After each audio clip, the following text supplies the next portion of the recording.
السلام عليكم. لو اني اهل ان ندي لحد نصيحه فهي نصيحه ان حاول تبعد عن اي حاجه ممكن تسبب لك ديستراكشنز او تشتتك عن الهدف اللي انت عايز توصل له، ايا كان الهدف بتاعك ايه. يعني هي مشتتات كتير وزادت قوي، والمشكله المشتتات دي بتخليك عارف انت زي في دايره مقفوله كده، دايره عمال تلف ورا نفسك، تخرج من ابلكيشن لابلكيشن، تخرج من حاجه لحاجه، وبتاثر على النفسيه كمان. يعني استخدام الفيسبوك والسوشيال ميديا من الحاجات اللي بتاثر على النفسيه جامد، وبتخلي في حاجات معينه مرتبطه بحاجه دي. مثلا بتخليها مرتبطه بان البرودكتيفيتي او انك تبقى منتج اكتر، مرتبطه مثلا بالايه، باللايكس، او مرتبطه بالدعم او الكومنتس.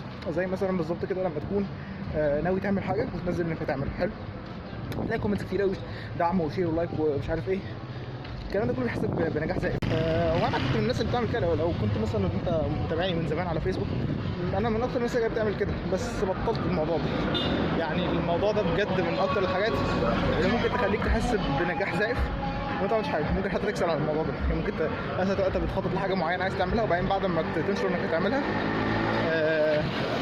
تلاقي كل حاجه كنت بتخطط ليها وقفت يعني، او راحت، او انت عزيمتك في الموضوع قلت، او ان انت بنزينك بدا يفضى يعني بعد كده. فما تعلنش عن اتمام حاجه الا لما الحاجه دي تتم يعني. وبرضه ما تحاولش تشتت نفسك كتير قوي بالفيسبوك والانستجرام والحاجات دي كلها، وما تشتتش نفسك بحد، وشتت نفسك بس بنفسك. وراجع نفسك من وقت للتاني. لو انت عندك اي حاجه غلط بتعملها او حاجه، راجع نفسك من وقت للتاني، بس ما تشتتش نفسك كتير يعني. ومش اي حد يقول كلمه يبقى هو صح، او مش اي حد يعترض على حاجه انت بتعملها يبقى ده صح. احنا كده مش هنغلط.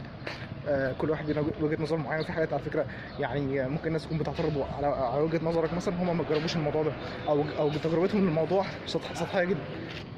فساعتها ممكن تبقى تراجع نفسك اذا كنت انت صح اصلا ولا غلط. دي حاجه جزء معين، لان اكيد مش كل حد بيقول حاجه صح، ومش كل حد بيعترض على حد بيقول حاجه يبقى هو صح، يبقى اعتراضه هو اللي صحيح يعني.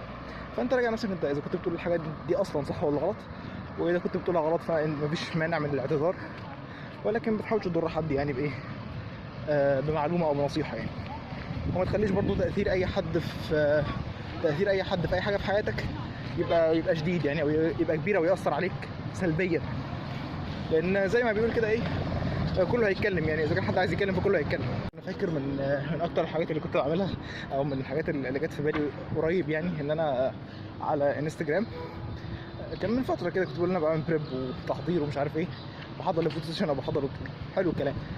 فضلت ملتزم بتاع ايه، بتاع 3 اسابيع. كان في ناس تعمل لي كومنتس ومش عارف ايه، حد يبعت لي مثلا مسج اللي هو عاش قوي وبالتوفيق وجامد طب حلو. بعدين بعد 3 اسبوع حاسس ان انا خلاص حضرت البطوله وخلاص، وصورت الفوتو سيشن، ووصلت ل 1% بودي فات. يعني عارف انت، حسيت بحاجات كتير قوي ما كانتش موجوده اصلا. فالموضوع عارف انت لو ده نجاح زائف. فبس بقى لو يعني كان لازمته ان انا بقى البروباجندا دي كلها. طب ما كنت اتمرن من سكات، او يا سيدي عايز تنزل محتوى نزل محتوى. انت بتتمرن مش انت بتحضر لحاجه، خلص تحضيرك بعد كده هنتكلم يعني. ليت الحاجه هي اللي تشوف، مش انت تقعد ايه تشوف، لان كلها بتتكلم.